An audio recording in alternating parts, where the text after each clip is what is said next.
Alexander of Macedon, a name whispered with awe and terror for centuries. Born a prince, he became a king, a conqueror, a legend. By 30, he'd carved an empire stretching from Greece to India. His victories redefined warfare, his name echoed across the ancient world, synonymous with ambition and power. But even Alexander couldn't outrun death. Struck down by illness in Babylon, the conqueror faced his own mortality. The once mighty king, now weakened and bedridden, made 3 strange requests. 3 final wishes whispered to his generals.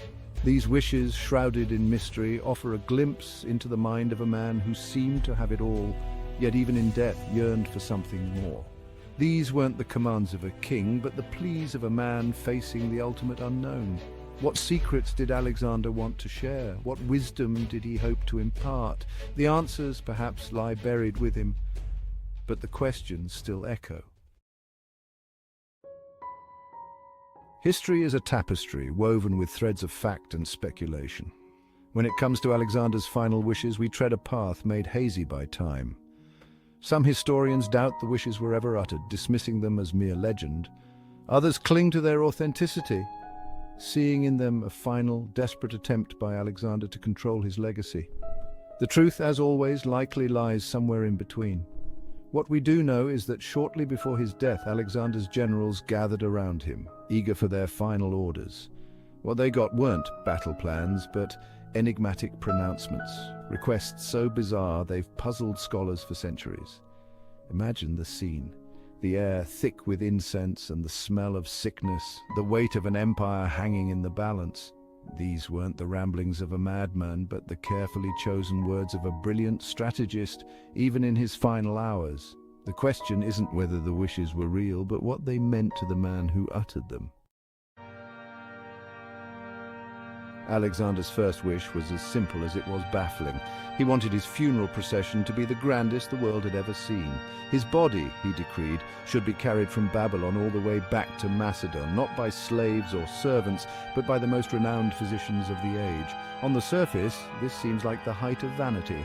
A dying king obsessed with his own grandeur, demanding a spectacle to outshine all others. But was there something more at play?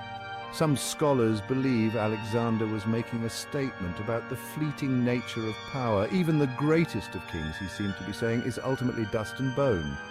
Or perhaps it was a calculated move to secure his legacy, a final act of propaganda to cement his image as a god-king in the minds of his subjects. Whatever his reasons, Alexander's first wish ensured that his death, like his life, would be an event for the ages.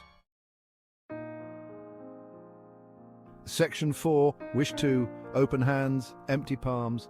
The second wish was even more peculiar. Alexander requested that his hands be left untied and dangling outside of his funeral bier for all to see. This strange request has puzzled historians for centuries. What could Alexander have hoped to achieve with this macabre display? Some believe it was a symbolic gesture of humility. By showing his empty hands, Alexander was acknowledging that he could take nothing with him into the afterlife. All his wealth, all his conquests amounted to nothing in the face of death. Others see it as a warning to his ambitious generals. The empire he had built, the power he had amassed, would ultimately slip through their fingers just as it had his.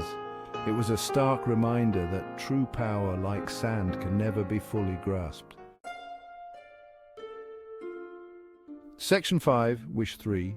Wisdom lost to the wind. If the first 2 wishes were bizarre, the third was downright heartbreaking. Alexander, the conqueror of nations, the master strategist, requested that handfuls of gold and precious stones be scattered along the path of his funeral procession. This wasn't about extravagance, but about illustrating a painful truth.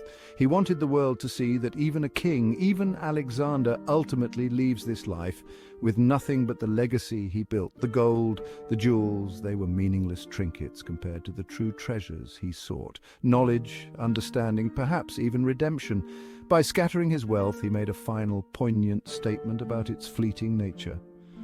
True wealth, he seemed to be saying, wasn't measured in gold or conquests, but in the lives one touched and the wisdom one left behind. Section 6. The Riddle of Greatness. We can analyze Alexander's campaigns, dissect his tactics, but his final wishes offer something far more intriguing, a glimpse into his soul. Were they acts of contrition, attempts to atone for a life of bloodshed, or were they the final power plays of a ruler determined to shape his legacy even in death? Perhaps the answer is far simpler.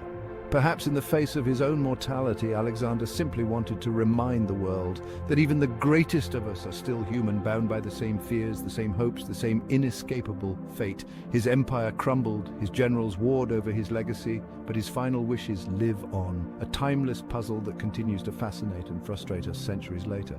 In the end, Alexander's true legacy isn't measured in miles conquered, but in the enduring power of his story.